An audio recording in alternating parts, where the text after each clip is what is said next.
Hello. All right, Tuesday afternoon. I hope everyone's feeling great. I'm excited to chat with two amazing entrepreneurs back to back here. First up, we have Imran Cronk of Ride Health. Join me in welcoming Imran. All right. Hi, Imran. Hi, how are you? I am great. It's good to be sitting here with you today. So I'm excited for everyone to learn about Ride Health. I think when you talk to people about Ride Health, I can imagine that you're doing some educating, right? Sure. In terms of what an issue transportation is for so many millions of Americans. And we'll just focus on America for today because I know that's where you're starting. Why don't you tell us first what inspired you to start Ride Health? I know you had a couple personal experiences where you saw the problem firsthand. Yeah. So about 6 or 7 years ago, I was a volunteer in a hospital down in North Carolina, and a patient was discharged close to midnight, and he was effectively stranded, didn't have a way of getting home. He had been taken there in an ambulance 8 hours earlier, and now he was being discharged right before midnight. So he didn't have anyone he could call, he didn't have any money on him, the nurse's station didn't have any bus pass or cab voucher on hand, so he was going to actually walk home. And I asked him where he lived, and he described this area that was about 8 or 9 miles away from the facility. And this gentleman was maybe 60, 65 years old. He was off balance, staggering, and his vision had been compromised by some medication that he had been given during his stay. So he couldn't really see very well. So no part of this sounded like a good idea for this guy to just go off into the night. And the only thing I could think to do was to offer him a ride home. And that's what ended up happening, and everything worked out well, but it was a little weird driving a total stranger home in the middle of the night, as you might imagine. And it kind of got the gears turning in my mind about the role that something like mobility plays in moderating access to care, something that a lot of us take for granted, right? Transportation and mobility.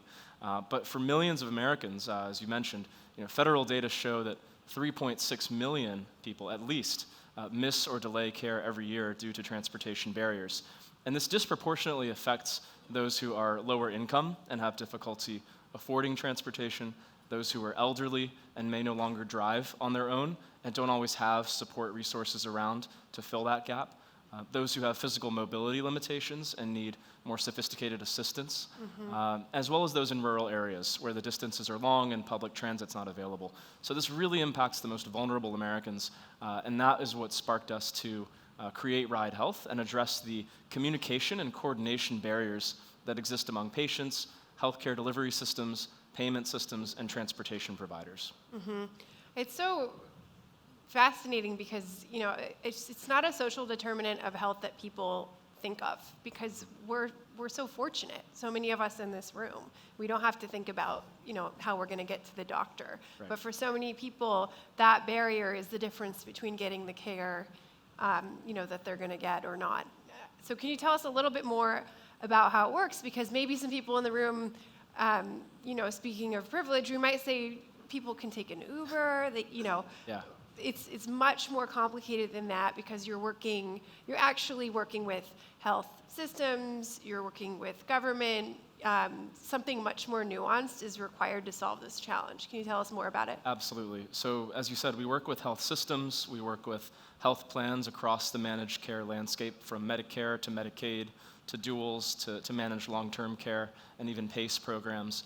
And we help the social workers and care coordinators within those organizations create patient profiles that cover the full spectrum of physical accessibility needs and communication preferences that their patients have, and then create rides. So one-way rides, round-trip rides, multi-part, and recurring rides.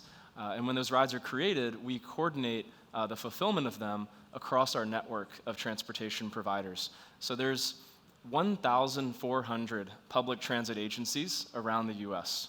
There are hundreds of thousands, if not millions, of independent contractor drivers for ride-sharing services or taxi fleets. And then there's another 17,500 non-emergency medical transportation companies that have usually between 5 and 10 vehicles and provide door-to-door levels of service where the driver helps the passenger from the door of their home to the vehicle and to the door of the facility, door through door. They provide wheelchair-accessible transportation, including for those who are wheelchair-bound, as well as those who can fold and transfer.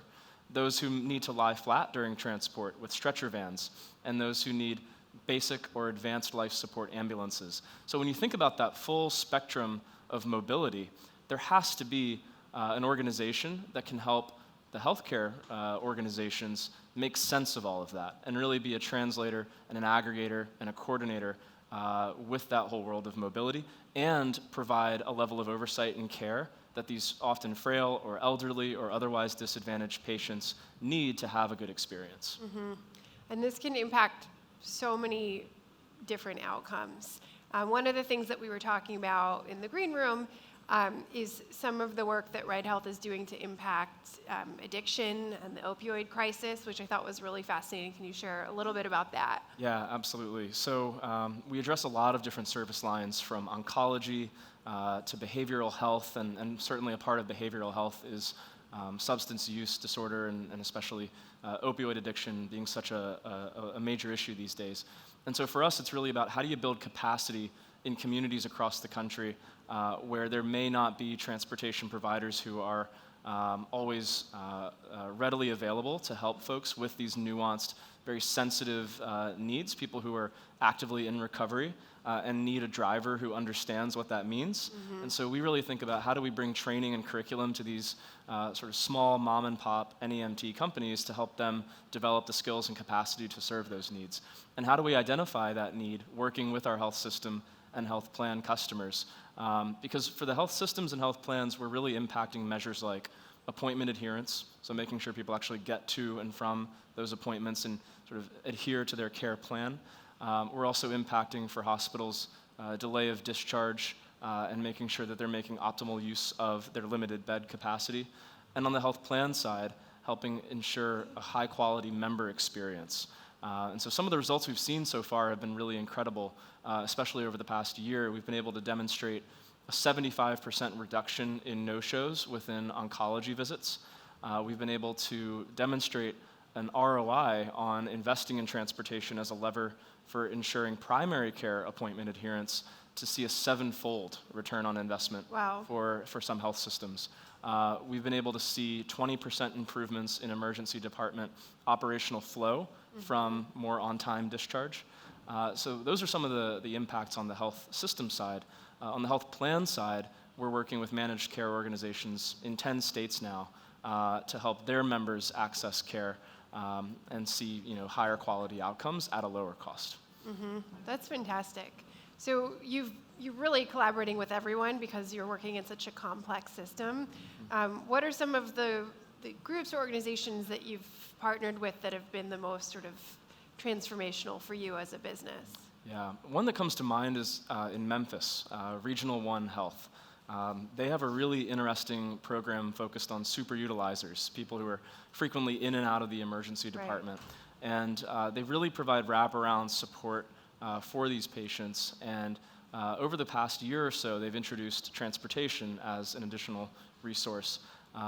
We have worked with complex care populations in the past, but there were a lot of nuances with this specific population and some of the specific local factors in Memphis that we really had to learn and grapple with. And so we partnered very closely with those care managers and social workers to understand those nuances. And we actually adapted our product and our process to meet their needs. And so that's really, really important. Even though we're solving this intractable global problem in some ways, you have to have engagement with these local stakeholders to really understand what their needs are and how you move the needle. With health plans, we've really worked with benefit managers to understand what they care about in terms of roster management and benefit management, both on the Medicaid side, where there's a high emphasis on reducing fraud, waste, and abuse. And then on the Medicare Advantage side, as they introduce transportation as a benefit for the first time, how do they manage the utilization of that benefit and empower their members to know, for example, how many rides are left in their allotment for that year.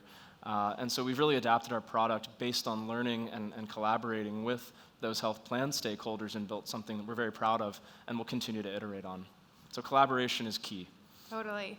Well, it's great to be, learning about your progress as we've been together at the festival, been working with you for a few years. You've been part of the StartUp Health portfolio, and you've just been scaling state by state and organization by organization. It's amazing. So how big can Ride Health get? What's your big future vision for Ride Health 5 or even 10 years from now to really solve this challenge? Yeah, moonshot thinking, which Startup Health really reinforces and promulgates, is so important, because if you're going to really move the needle and create lasting and systemic change on these global intractable problems, you have to have a coherent theory of change, and you have to be able to have a durable narrative that really inspires all stakeholders to sort of come along for the ride, so to speak. And for us, we see an opportunity over the next 5, 10 years and beyond to really define the intersection of health and mobility, two massive industries that don't communicate with each other nearly enough. And we can be that intersection to help healthcare organizations achieve their goals and help mobility organizations and resources impact human health. I couldn't think of anything more motivating to get up in the morning and do. I love That's it. our vision. Thank you so much for sharing your time with us. Thank you, Katya.